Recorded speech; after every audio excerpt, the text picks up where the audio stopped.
नमस्कार, प्यारे हिंदुस्तान न्यूज़ में आपका हार्दिक स्वागत है। खबरों तक से भारत सरकार द्वारा सर्जरी के संबंध में जारी की गई नई गाइडलाइन का नेशनल इंटीग्रेटेड मेडिकल एसोसिएशन ने किया जोरदार स्वागत।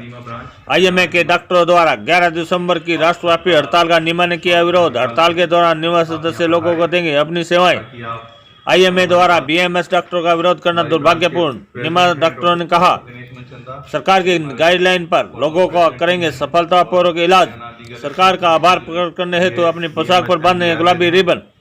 हाल ही में भारत सरकार के नीति आयोग द्वारा इंडियन मेडिकल एक्ट के कानूनों में बदलाव कर बीएमएस और आईएसएम डॉक्टरों को सर्जरी करने के लिए राजपत्र जारी कर प्रमाणीकरण दिया है, जिसके लिए सभी बीएमएस डॉक्टर केंद्र सरकार के आभारी हैं। वहीं इंडियन मेडिकल एसोसिएशन आईएमए द्वारा सरकार के फैसले का विरोध करना दुर्भाग्यपूर्ण है।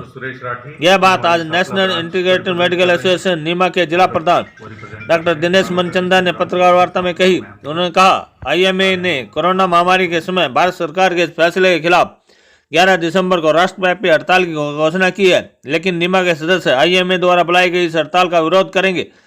नीमा के पदाधिकारियों ने सरकार के फैसले का स्वागत करते हुए कहा कि 11 दिसंबर को देश भर के सभी आईएमए डॉक्टर लोगों को ज्यादा समय पर अपनी सेवाएं देंगे। इसके लिए सरकार के प्रति आभार प्रकट करने के लिए अपनी पोशाक पर गुलाबी रिबन भी बांधेंगे।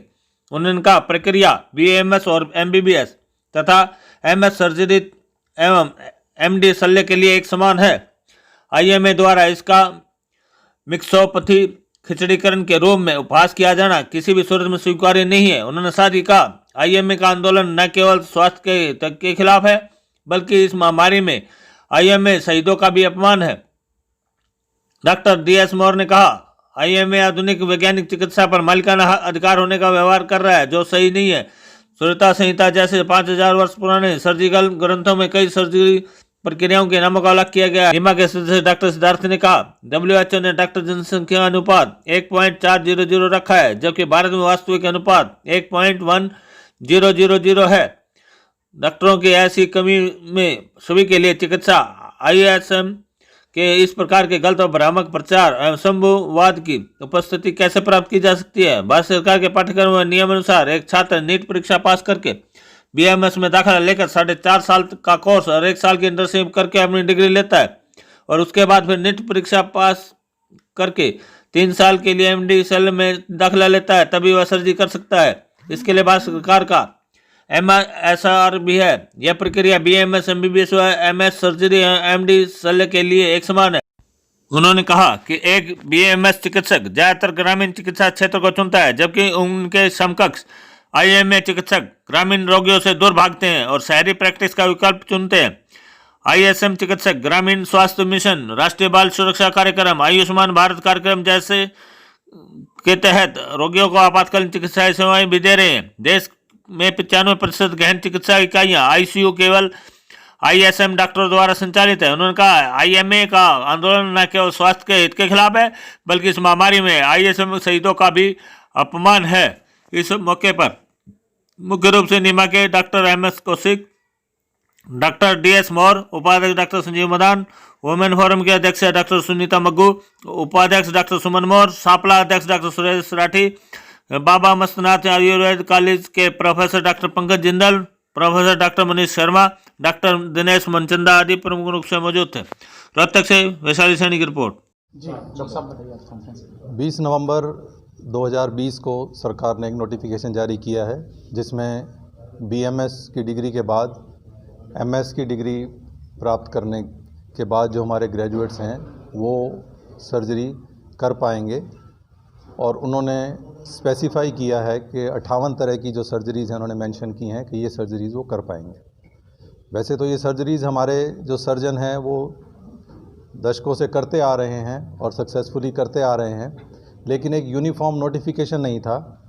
तो अब सरकार ने हमारी मांग मानी है और एक नेशनल लेवल पे एक यूनिफॉर्म तरीके से नोटिफिकेशन दिया है और उसमें स्पेसिफाई कर दिया है, ताकि किसी भी स्टेट को, किसी भी आदमी को ये शक ना रहे या वो ये प्रचार ना कर पाएँ कि ये BMS है, ये नहीं कर सकता, वो नहीं कर सकता। बाकी जहाँ तक IMA का दुष्प्रचार है कि इनको नहीं करने देनी चाहिए या ये नहीं कर सकते, उसमें मैं सिर्फ इतना ही कहूँगा कि जैसे MBBS के बाद 3 साल का कोर्स उनके MS करते हैं, वैसे ही BMS के बाद हमारे डॉक्टर्स भी 3 साल का कोर्स करते हैं।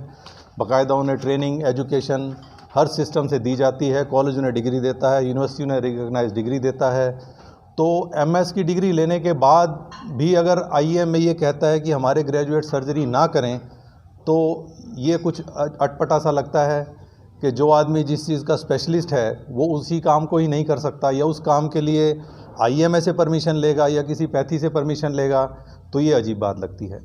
IMA और हम दोनों रोगियों की सेवा करने के लिए हैं, तो हमारा कर्तव्य सिर्फ ये होना चाहिए कि हम पेशेंट्स के इलाज के लिए, रोगियों की सेवाओं के लिए बढ़िया से बढ़िया क्या कर सकते हैं, उसमें एक दूसरे को नीचा दिखाने का या उसको कहने का ये ना करे, वो ना करे, इस चीज़ में हमें नहीं पड़ना चाहिए। क्योंकि वो उनका एतराज़, हमें यही तो मज़े की बात है कि वो आज तक कन्विंस नहीं कर पाए हैं कि उनको एतराज़ क्या है, ना हमें, ना प्रेस को, ना सरकार को।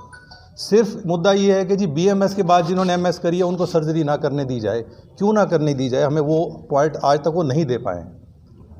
कैलिबर नहीं है, वो नहीं है, देखो वो कोई नहीं है। आप एक ठोस चीज़ दें कि साहब ये इसलिए ना करें। जब BMS के बाद MS की डिग्री की है, उनके बराबर कोर्स किया है, सिलेबस है, एजुकेशन है, उनके बराबर का हर चीज़ क्वालिफ़िकेशन है, तो वो यही तो नहीं बता पा रहे हैं कि क्यों ना करें। उन्होंने शिकायत की है और कहा कि वो हड़ताल पर जाएंगे। देखिए, वो हड़ताल पे जाते रहें निजी स्वार्थ के लिए कि सिर्फ BMS को ही अलाउड नहीं होना चाहिए, ये बात बिल्कुल नाजायज़ है। जब वो डिग्री होल्डर हैं उनको करना चाहिए, वो हड़ताल करें, जो मर्जी करें, ये उनका अपना निजी मामला है। रोगियों के भले के लिए, देश के भले के लिए उनको इस हड़ताल पे नहीं जाना चाहिए, क्योंकि इस विरोध में कोई भी लॉजिक, कोई भी लीगल पॉइंट, कोई भी ऐसा ठोस कारण नहीं है कि वो जो कहें कि जी इस कारण इनको अलाउड नहीं होना चाहिए। जब एक आदमी क्वालिफाइड है तो उसको करना कानूनन हक है, तो उसको वो कैसे रोक सकते हैं? चाहे वो सड़क पे बैठे, चाहे प्रधानमंत्री के पास जाए, चाहे कहीं जाए, कोई भी हो, मैं भी किसी के हक को कैसे रोक सकता हूँ? अब कल को मैं IMA के हॉस्पिटल के बाहर बैठ जाऊँ कि जी सर्जरी ना करे, तो ये तो कोई बात नहीं ना। जब वो सर्जन है तो वो करेगा। कुशलता को देखते हुए ही आज भी हरियाणा के अंदर नेग्लिजेंस कमेटी, हर जिले के अंदर नेग्लिजेंस कमेटी के अंदर, नेग्लिजेंस बोर्ड के अंदर हमारा नीमा का एक मेंबर लिया गया है। उसके सिग्नेचर के बिना कोई भी नेग्लिजेंस कमेटी पूरी नहीं होती। इसी जो हमारी समाज के प्रति हमारी निष्ठा है, जो उनकी तरफ हमारा जो काम अच्छा कर रहे हैं हम लोग, ये उसके इनाम के तौर पर सरकार ने हमें ये जो सुविधाएं दी हैं, मैं उसके लिए बहुत धन्यवादी हूँ। और सुविधाएं नई दी हैं, उन्होंने इसको क्लियर कट करके एक विवाद से बचाने के लिए निर्विवाद रूप से उन शल्य प्रकरणों के नाम दे दिए हैं कि इन कार्यों को शल्य चिकित्सक ये काम कर सकता है। तो इसी अधिकार को देने के लिए ही मैं सरकार का भी धन्यवादी हूँ, और आप लोग हमारी बात को जनमानस तक पहुँचाएंगे, इसके लिए हम भी आपके बहुत आभारी हैं।